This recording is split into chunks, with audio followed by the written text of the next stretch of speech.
Zəfərin 5 illik yubileyi münasibəti ilə Azərsel və Yaşad Fondu ikinci intellektual marafon təşkil edərək 50-yə yaxın şəhid övladını bir araya gətirib.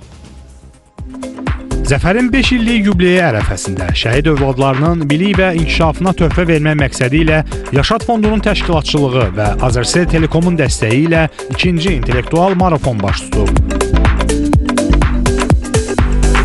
1-3 noyabr 2025-ci il tarixlərində Quba şəhərində keçirilən bu təşəbbüs 16-23 yaş aralığındakı 50-yə yaxın gənci bir araya gətirib.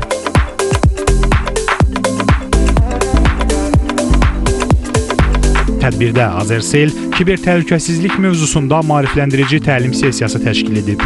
Şirkətin mütəxəssisləri gənclərə rəqəmsal mühitdə təhlükəsiz davranış qaydaları və fərdi məlumatların qorunması barədə məlumat veriblər. Marafon zamanı intellektual oyunlar, bilik yarışları və əyləncəli proqramlar da təşkil olunub. Qaliblər və bütün iştirakçılar mükafat və hədiyyələrlə təltif edilib.